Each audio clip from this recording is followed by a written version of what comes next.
Mom, you're hurting me. My mom couldn't avoid hugging me tightly. I was unable to breathe. The plane departing announcement replayed again in the background, letting everyone know there were only 30 minutes left to board the plane. Oh! I'm just going to miss you so much, baby. She cried out loud, holding me even tighter. It was the day I finally moved out of Colorado. We were at the airport saying our goodbyes and my whole family surrounded me, including my brothers. They were all trying to look away from me, not wanting to show any emotion at all. From over my mom's shoulder, I glanced over at them. Bye, guys. I said with a sweet tone. Yeah, go away. I finally get your room now. My brother Luke said. Yeah, and I don't have to listen to you singing those god-awful songs. My brother Ethan said. And now you won't wake me up in the morning with breakfast. My youngest brother, Ian, yelled. I could tell they were putting on a tough guy persona to mask their sadness since they were unable to look at me while saying all of this. When my brother Luke finally managed to glance over, I could see his eyes were swelling up. But promise to call us. Yeah, and no boyfriends. If anyone hurts you, let me know immediately. I smiled through my tears, touched by their mix of tough love and genuine concern. Luke, I promise to call y'all regularly. Ethan, no promises. Ian, I doubt anyone will be able to deal with me.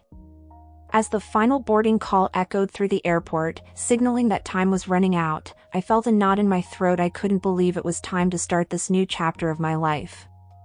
I pulled away from my mom's embrace, taking a deep breath to steady my nerves. Mom, I have to go now, I said, holding back tears. But I'll be back to visit soon, I promise. She wiped away her tears, forcing a smile. I know, sweetheart. I just know you'll be the best PR manager possible. I gathered my belongings and joined the line of passengers who were slowly making their way into the plane. My suitcase behind me began to roll, and as I looked back, I saw my family waving at me, their faces a mix of emotions. Once on the plane, I settled into my seat. As the plane began to move against the tarmac and spread its wings into the sky, I couldn't help but look out the window and reflect on this moment. I watched Colorado shrink under me. The mountains, the streets, and all the memories they held slowly faded away. I closed my eyes, thinking about the future that laid right in front of me. I pictured myself driving the car of my dreams, being the best manager I could be, and finally feeling a sense of belonging. Thankfully, the company I worked for finally heard my pleas and moved me over to California. I can never forget how I felt when the plane finally landed in LAX. Everyone boarded off the plane with excitement in their eyes, just like I had. I was hoping someone would be waiting for me at the gates, just like they did in movies. However, when I arrived, I noticed no one was there to greet me and help me arrive at my new apartment. Is this it? I asked. My new apartment wasn't as new as they said it was. You could tell my company only rented it for me as it was the cheapest apartment available. It was clearly neglected throughout the years, and they weren't really interested in finding a better one for me. The woman showing me around was an older and bigger gal. It seemed her body ached every time she took a step. She, however, would not let go of the cigarette between her fingers. Here's the living room. You need to buy a sofa and a TV if that's your thing. The wooden floorboards were old and dusty, and you could hear high-pitched creaks as I stepped on them. Here's the bathroom. It's not that big, but it's perfect for one person. She said, her tone still remained uninterested. I could hear the constant dripping noise coming from the faulty faucet. The musty smell of humidity and mold from the walls overpowered me, but I tried to remain composed. It's nice.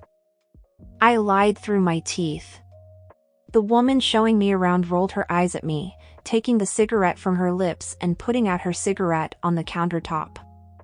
She knew I was lying. Yeah. Don't complain. It's a good price for LA.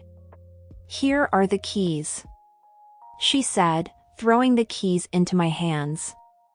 Remember, no parties and do not open the door for strangers. Are the neighbors friendly? I asked. Look, kid, you seem sweet and you're new to LA. I'll be honest. Don't trust these damn fools, she warned me, shutting the door behind me with force as she left. I felt a sort of emptiness when she left me alone, only accompanied by the sound of the water drops falling into the sink and the floorboards creaking. As I threw myself onto the bed, staring up at the ceiling, I felt a bit regretful. I knew coming to LA would mean I would get a higher salary and a better lifestyle, but I left Colorado behind. I left my family, a few friends, and basically my whole life behind. For what? I hauled myself into a sitting position on the bed, sighing deeply. I tried to keep myself optimistic, thinking that as soon as I started working and gaining money on my own, I would finally be able to move into a good apartment. I took out my laptop from my bag, Googling the address of the company headquarters and possible buses I could take. It wasn't that far away, but walking was not an option for me at that time. As I Googled my company's Californian site, I noticed an email pop up on my screen. The driver Era joined my PR management company and was greeted by my bosses. I was sure it was another band that wanted to become famous, so I shrugged it off, not really interested in them. Who knew that my life was going to change completely thanks to them?